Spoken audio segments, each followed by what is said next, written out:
RSS ने नेताजी सुभाष चंद्र बोस को किया नमन। सुभाष चंद्र बोस की जयंती पर निकाली गई रैली, स्कूली बच्चे भी हुए शामिल। नेताजी सुभाष चंद्र बोस की 126वीं जयंती सोमवार को नगर में पराक्रम दिवस के रूप में मनाई गई। इस मौके पर आरएसएस द्वारा सुभाष चौक पर पहुंचकर नेताजी की प्रतिमा पर माल्यार्पण किया गया तथा उन्हें नमन करते हुए श्रद्धांजलि दी। इसके बाद वक्ताओं ने नेताजी की जीवनी पर प्रकाश डालते हुए उनके द्वारा देश हित में किए गए कार्यों को याद किया गया। वहीं सतीश समर्थ ने कहा कि हम सबको मिलकर भारत को दुनिया में एक स्थान दिलाना है। इसके लिए जिन्होंने देश के लिए जीवन दिया है उनको याद करना होगा। बचपन में ही नेताजी को परिवार के संस्कार और शिक्षकों की जो शिक्षा मिली, उनके चलते उनकी समाज के प्रति संवेदना थी। उसी का उत्तम विकास करते हुए नेताजी ने देश के लिए अपना समर्पण किया। बता दें, इस दौरान सरस्वती शिशु मंदिर के स्कूली बच्चों द्वारा नगर में रैली निकाली गई। ये रैली सरस्वती शिशु मंदिर से प्रारंभ होकर इटावा रोड होते हुए नगर के विभिन्न मार्गों से होकर गुजरी। इस अवसर पर सतीश समर्थ प्रांत से बौद्धिक प्रमुख, संजीव जिला सह संचालक, मदनलाल शास्त्री जिला प्रचारक, मोहन शिवहरे जिला संयोजक कुटुंब प्रबोधन, गौरव नगर प्रचारक, सागर गुप्ता चेयरमैन, सोनी शिवहरे, अभिषेक कथेरिया, श्याम गुप्ता, नितिन मिश्रा सहित आदि लोग शामिल रहे। देखिए उत्तर प्रदेश फिरोजाबाद से जिला संवाददाता दीपक शर्मा की यह रिपोर्ट। स्वतंत्रता के अमर सेनानी नेताजी सुभाष चंद्र बोस की जयंती का दिन है।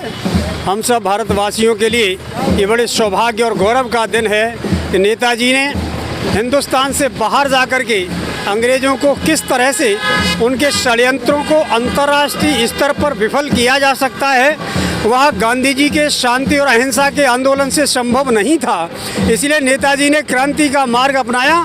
सशस्त्र क्रांति के द्वारा जो भारतीय सभ्यता का बहुत पुराना एक नारा था कि सठे साठ्यम समाचरित, दुष्ट के साथ दुष्टता का व्यवहार करना चाहिए, इस नीति का अवलंबन लेते हुए नेताजी सुभाष चंद्र बोस ने और उन्होंने पर्वतों की श्रेणियों से, मैं एक छंद कहना चाहता हूँ कि पर्वतों की श्रेणियों से, ऊंची नीची घाटियों से होते हुए नेताजी ने जो सफ़र तय किया है, वहाँ से कलकत्ता से लेकर के और जर्मनी तक का, वह दुनिया के लिए, दुनिया का जो उस समय का तात्कालिक सबसे बड़ा जो नायक था हिटलर, वह भी आश्चर्यचकित हो गया था। मैं नेताजी सुभाष चंद्र बोस के सम्मान में कुछ छंद निवेदित करता हूं, जो उन्होंने हमारे देशवासियों के लिए एक संदेश देने का कार्य किया था कि पर्वतों की श्रेणियां और ऊंची नीची घाटियां भी रोक नहीं पाई जिसे भारती का लाल था।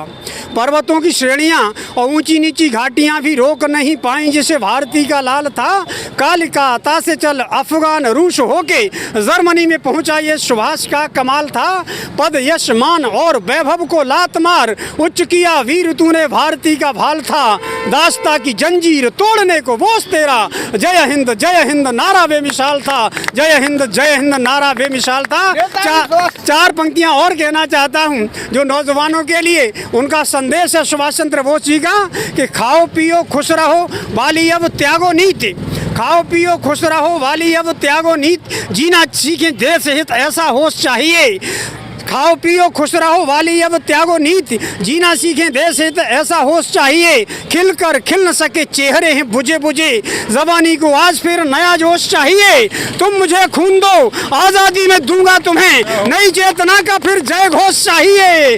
तुम मुझे खून दो आज़ादी में दूंगा तुम्हें, नई चेतना का फिर जय घोष चाहिए। और शांति के पुजारी नहीं, क्रांति की मशाल लिए देश को तो नेताजी सुभाष बोस चाहिए।